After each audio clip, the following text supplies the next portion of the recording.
Hi, I'm Pilar Kellenbarger, and this is Talk Shit, Get Hit. No, there's no hitting here, and no, there's no cursing. It's called this because I'm the boomer too, or the beginning of Gen X, where we were children who were seen and not heard. Are you a boomer like me or Gen X? Are you having like questions as you're raising your kids, or now that you're in the empty nest stage, are you having questions? Well, let me introduce myself to you. I'm Pilar Kellenbarger, and I'm the author and writer of these two books. I started with this one. It's Parenting Scholar Athletes. I ended up with two daughters, and they were good in high school. I was not. And they were great in sports. One swam NCAA and one was a volleyball player. And they both went on to do their sport in college. And one was the first recruit volleyball for her college. The next one I wrote up during pandemic because we had the time. And it's the 50 strategies and ideas that helped me get through the empty nest stage. It's called Becoming an Empty Nester. That was really a hard stage.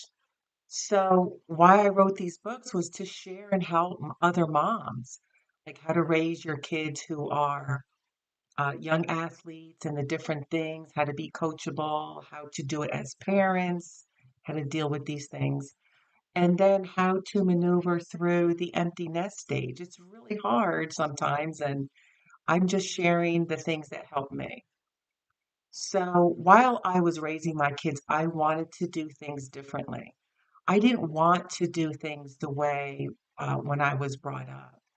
When I was brought up, there were so many fear tactics, like go get the belt, and we could not explain ourselves, and we couldn't talk. And I remember trying to write letters, and now I figure they probably just threw, they didn't want to deal with it.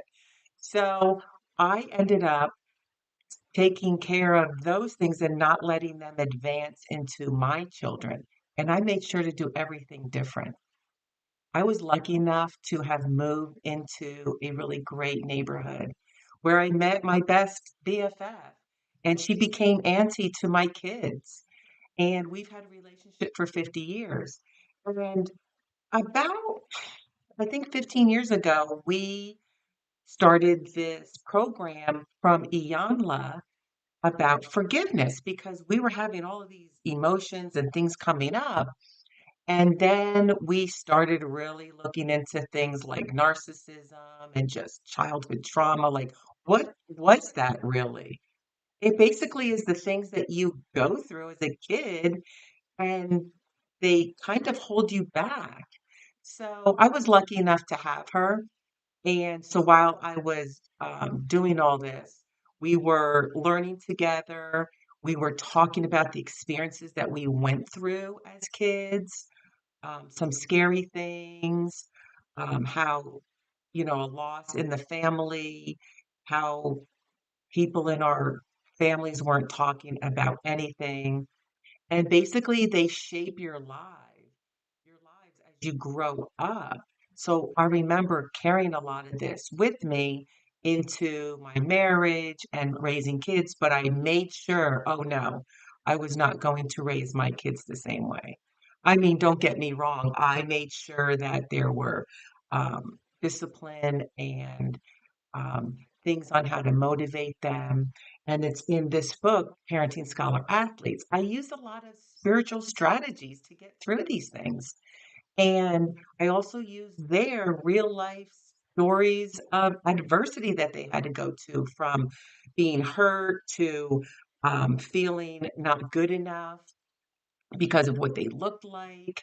Um, and it was really an eye opener for me because, like they say, when you have children, they actually do things into your brain. They wake you up to learn. So I learned a lot about me from having them.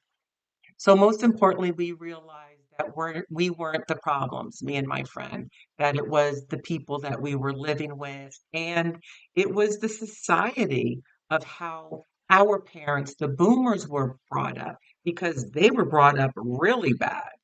And it was like, oh my gosh, if you heard some of the stories. So recently I was listening to Dr. Ramani. I love listening to her about her take on empathy.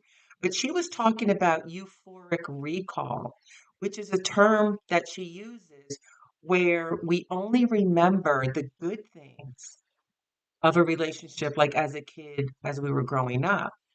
And as children, we would change, mold, and reimagine events that happen in our lives so that we can be happy in our minds.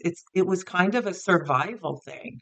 And once I talked to my friend about it, like, wow, you were doing that too, and it was a thing. So in this book, Buddha's Brain, The Practical Neuroscience of Happiness, Love, and Wisdom, and it's by Rick Hanson. He explains the notion of how children would create new outcomes of things that they were going through.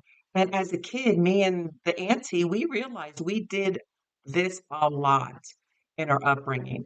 It was a way for us as kids to stay happy, even though those around us weren't. This is a place where we can feel safe and think back to these survival times and create new neural paths, like Rick Hansen says. We're basically resetting and rewiring what we had to go through in order to survive and to stay positive and to be happy. I realized that I did this as I wrote about my raising my kids, and I was sure not to raise them that way. There's a lot of great uh, chapters in there. There's one specifically from one mother to another, from me to a mom, where we would have to uh, basically work hard on going to college, but then we put things aside to raise our kids, how we felt about that, and just these other emotions that come up. I did realize one thing. I learned about doing this reset is something I realized I did during Christmases with my kids. I made sure it was all about traditions, doing things together, and everything was done in love. What are some of your questions that are popping up into your head? Leave them here in the comments. Venture off to my blog, pilarkellenbarger.com. Leave a message there. But there's also, I've shared a lot of different things that I've overcome and things that I've done. So scroll through them and find something that might help you. Because basically, I wrote this to help other moms. A girl I worked with was impressed with how my kids were raised and said, you know what, you need to write a book and help other moms. That's my intention. Then during the pandemic, I knew I wanted to write about becoming an empty nester because I lived in it for like 8 years and I was learning all these new things. So my intention is basically just to help. That's what I'm here for. This is available wherever books are sold. This one is just on Amazon and on Kindle right now. It will go into Ingram Spark soon. Um, this is a place where you will be heard. I'm here to listen and to help. So until next time, be you and continue to show your love and expand your heart.